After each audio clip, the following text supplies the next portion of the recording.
Van, I know you're speaking from your heart. I'm worried about the president. We should pray for the president.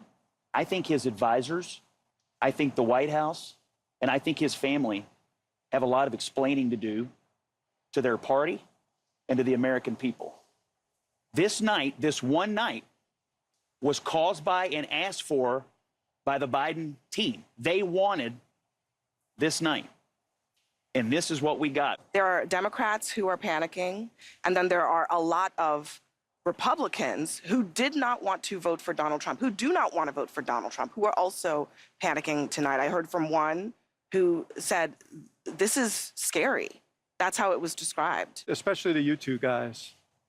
If, for whatever reason, there's a change at the top of the ticket, you guys are in trouble with Donald Trump, because the guy who was up there tonight is not a guy who's going to inspire people. He did not show in any way that he has changed from the guy who people don't have a very positive opinion of for a lot of good reasons. Oh, Biden, they're going to remember him shuffling out.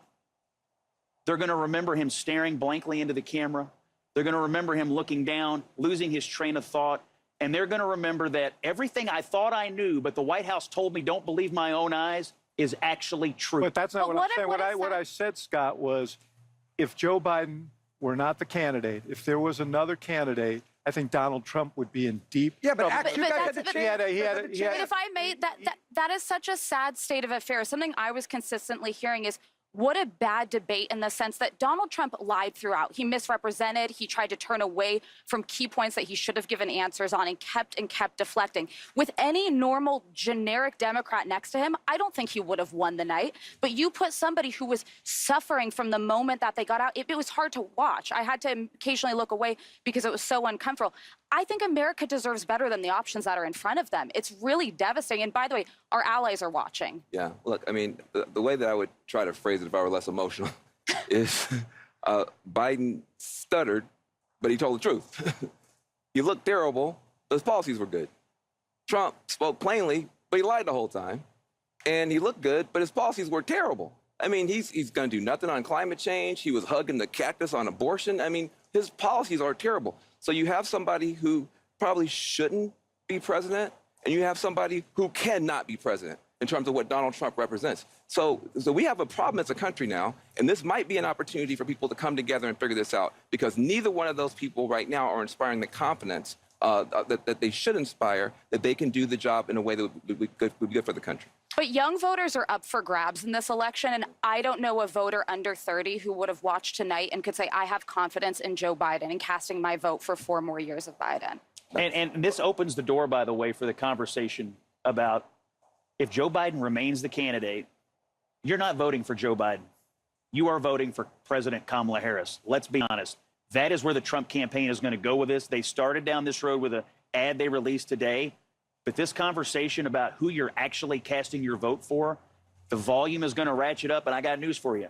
She's less popular than he is.